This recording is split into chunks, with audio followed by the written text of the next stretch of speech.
Question number 26, it says that at a point A on the earth's surface, the angle of dip del is equals to plus 25 degree. At a point B on the earth's surface, the angle of dip again is equals to minus 25 degree.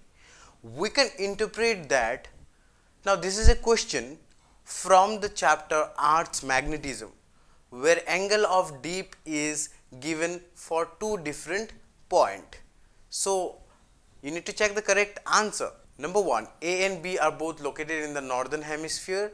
Number 2, A is located in the southern hemisphere and B is located in the northern hemisphere. Number 3, A is located in the northern hemisphere and B is located in the southern hemisphere.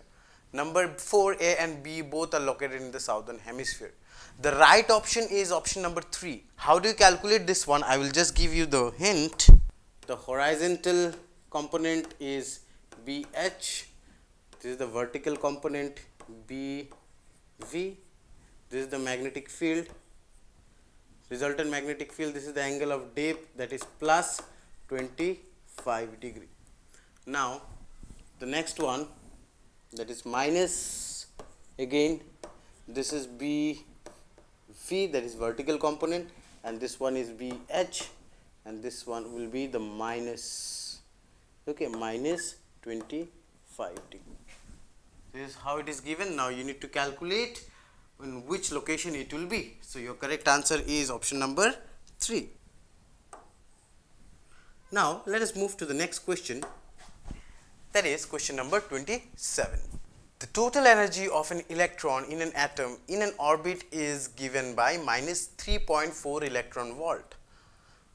Its kinetic energy and potential energy are respectively. The total energy of the electron in an orbit is given to you, that is minus 3.4 electron volt. So total energy, that is TE, is equals to minus 3.4 electron volt. Now as we know, kinetic energy, if you see the chapter atoms, you will find there in Bohr's postulates, it's been done very clearly that kinetic energy is nothing but minus of total energy, that is 3.4. So it will be plus 3.4 electron volt, that is kinetic energy, and potential energy is twice of total energy. So your total energy is minus 3.4, your potential energy will be minus 6.8 electron volt. So your right answer will be from the option, if you see, option number 1 no, option number 2 no, because kinetic energy is minus here, option number 3 yes, 3.4 electron volt and minus 6.8 electron volt. So this is the correct answer, option number 3. So now let us move to the next question, that is question number 28. Question number 28 says, in total internal reflection, when the angle of incidence is equal to the critical angle for the pair of media in contact, what will be the angle of refraction? So this is the topic from chapter ray optics. Suppose I have two medium, this is the denser medium and this is the rarer medium. In total internal reflection, the first condition is light must travel from the denser to the rarer medium. Suppose a point is reached out here, which is the critical angle of incidence C. At that time, the angle of refraction, it is how much? In the rarer medium, it's 90 degree. So that is why it is called as critical angle. So critical angle is that angle where the angle of refraction in the rarer medium becomes 90 degree. So your option will be which one? Option number 4. So this is the correct answer. So option 4, I can click on it. Correct. So now let us move to the next question, that is question number 29. Question number 29, it says that the work done to raise a mass m from the surface of the earth to a height h, which is equal to the radius of the earth, is, you need to calculate the work done. So let me give you one idea to solve this one. This is from the chapter gravitation. Suppose this is your earth and this is the radius of the earth. Now a body is moved to a height in such a way that it is equal to the radius of the earth. This is also r. Now the body is here. Now how much work is done? You need to calculate that. So what I will do is, the work which is done is nothing but gravitational potential energy, right? So I will calculate UF and U initial. As we know, this potential energy, the gravitational potential energy is given by GMM by R, right? So the final one will be minus GMM. M is the mass of the earth, G is the gravitational constant, M is the mass of the object, divided by how much the distance will be from the center of the earth till the mass M, R plus R, that is twice of R. So your work done will be the change in potential energy, UF minus UI. So your UF is how much? Minus GMM by twice R, minus and minus will become plus, so it will be GMM by R. Now how much will be the answer? So your answer will be GMM by 2R, capital M small m divided by twice R, because if you take GMM by R common, it will come as 1 minus half. 1 minus half is what? Half. So final answer is GMM by twice R. Now if you see, we got GMM by twice R, but in the option this is not there. They have written in terms of acceleration due to gravity. So what I will do, I will change this GM into what? GR square. What I can write down this one as GM as GR square small m divided by twice of R. Now RR cancel. So your final answer will be mgr divided by 2. That is, work done will be equals to mgr divided by 2. This is the final answer. So if you see the option 1, 2, 3, yeah, number 3 is the correct answer. So I can click on it, number 3. Question number 30 says, when an object is shot from the bottom of a long smooth inclined plane capped at an angle 60 degree with the horizontal, it travels a distance x1 along the path. But when the inclination is decreased to 30 degree and the same object is shot with the same velocity, it traveled x2 distance, then the ratio of x1 and x2 will be. You need to calculate the horizontal range, that is from the chapter motion in 2 dimension, that is projectile motion, or motion in a plane also you will find it out. Okay, now see how to solve this one. I will just give you the gist. The correct answer is option number 3, that is 1:√3. The body, this is the horizontal plane, right?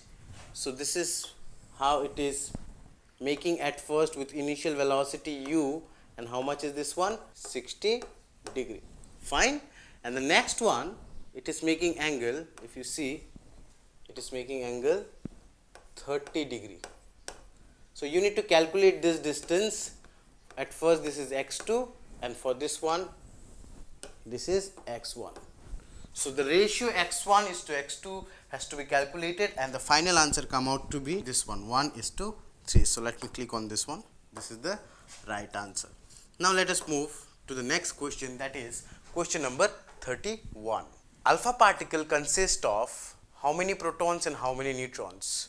See, only we will consider about proton and neutron. If you see this option, 4 options very clearly, the first one will be the correct answer, that is 2 protons and 2 neutrons. Alpha particle is nothing but your helium atom, right? So number 1 is the correct answer. So I will just click on number 1.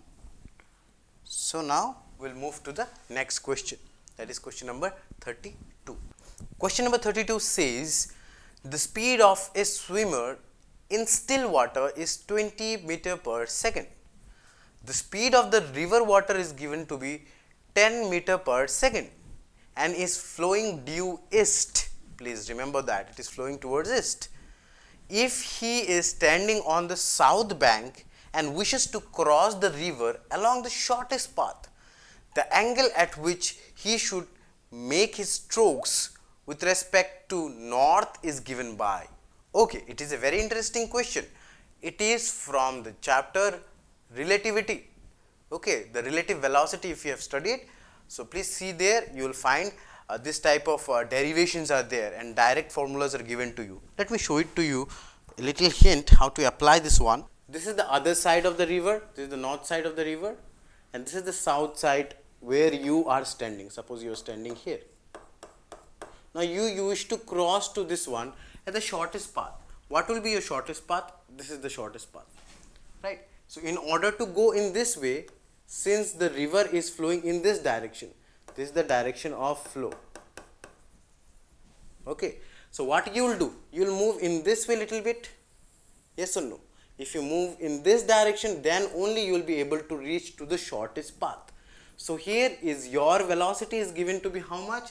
That is 20 meter per second, right, and the velocity of the river is how much? 10 meter per second, and this one will be your shortest path, right. So, this is the angle theta which you have to calculate. So, how do you calculate? It is very simple. Sin theta, you will take sine of theta is equal to, some people have perpendicular by hypotenuse. What is the value of perpendicular? 10. What is the value of hypotenuse? 20. So, 10 divided by 20 is half. So, sine of theta you are getting half. So, how much, which value of the angle theta is half? That is sine 30 degree, right. So, sine of 30 degree is equals to half. So, your angle theta is coming out to be, theta is equals to 30 degree. So, let us see in the option, is there any 30 degree? Now, if you see the option number, yes, we have 30 west. So, I will click on this one. Now, let us move to the next question, that is question number 33. Question number 33, it says that a particle moving with velocity v is acted by three forces shown by the vector triangle PQR. Okay, the velocity of the particle will be, okay, since if you see the particle is moving with velocity v is acted by three forces, na, they are all going in such a way that the forces are equal. Okay, the total force in the system will be 0, F equals to ma, right. So, if the total force is 0, because it is coming back to the same position, then m will be equals to dv by dt. So, this velocity has to be what? Constant. If this is constant, then your force will come out to be 0. So, your answer will be remains constant, number 3. Number 3 is the right answer. So, I will click on option number 3. Now, let us move to the next question, that is question number 34. Question number 34 says that two particles A and B are moving in uniform circular motion in concentric circle, okay, of radius RA and RB and with speed VA and VV respectively. Their time period of rotation is the same, the time is same. The ratio of the angular speed of A to that of B will be how much? That is what we have to calculate. Angular speed. Remember, the time is same, velocity is different, the radius is different, but they are moving in same time. So, this is a very common question, like it comes from the chapter waves also. If you take the chapter atoms also, you will get this type of questions. Okay. So, we know angular velocity omega is equals to 2 pi by t. For A, let us take this one and this one, right. For B, two bodies, right, A and B, omega B will be equals to 2 pi of t b. Now, let me take the ratio of the angular velocity, that is angular speed, omega A divided by omega B. So, it will be 2 pi by time period of Ta. Since both has the same time period, so I can write down Ta is equals to Tb is equals to T. Do you mind? No. So, I will write down T here and out here 2 pi by again Tb will be T. So this whole term get cancel out. Your ratio will come out to be 1:1. Yes, we do have number 4. Number 4 is the correct answer. Option 4, I will click on this one. Option 4 is the right answer. Let us move to the next question now. Question number 35 says that a block of mass 10 kg is in contact against the inner wall of the hollow cylindrical drum of radius 1 meter. The coefficient of friction between the block and the inner wall of the cylinder is 0.1. The minimum angular velocity needed for the cylinder to keep the block stationary when the cylinder is vertical and rotating about its axis. Okay, a block is given to you which is of mass 10 kg and it is in contact with a cylindrical drum. If there is any contact, what type of force it will come? There will be a frictional force, and that too the coefficient of friction is given to us. Now we need to see the minimum angular velocity. Okay, we need to find out omega for the cylinder to keep the block stationary when the cylinder is vertical and rotating about its axis. What will be the angular velocity so that the block which was in contact remains stationary? Okay, now if you solve this one, my dear, okay, with the concept of friction, that is from the chapter laws of motion, and taking the concept of angular velocity, that is omega square is equals to twice pi by t, your answer will come out to be 10 radian per second. So I have given you the concept. This is a very long numerical which you have to try by yourself, but use that formula, friction formula and the angular speed formula or the angular velocity formula. Right answer is 10 radian per second. Now let us move to the next question, that is question number 36. Question number 36, it says two parallel infinite line charges with linear charge densities plus lambda coulomb per meter and minus lambda coulomb per meter are placed at a distance of twice r in free space. What is the electric field midway between the two line charges? You have to calculate the electric field. The question it says in that way. Okay, this is from the chapter again electric charges and fields, that is electrostatics, and it is from the application of Gauss's law. If you study it nicely, you will be able to answer this question. This is suppose one line charge with linear charge density plus lambda. I have another line here of negative charge density given by minus lambda, and the distance between them is given to be twice of r. Now in the question it is asking that you have to calculate the electric field on the midway, right? So let us consider the electric field due to this positive charge will be in what direction? Will be in this direction, E1. Similarly, electric field due to this one will also be in this direction. Okay, this is going in this direction, E2. This is the basic thing which we know. So E will be equals to, if I calculate its magnitude, E1 plus E2.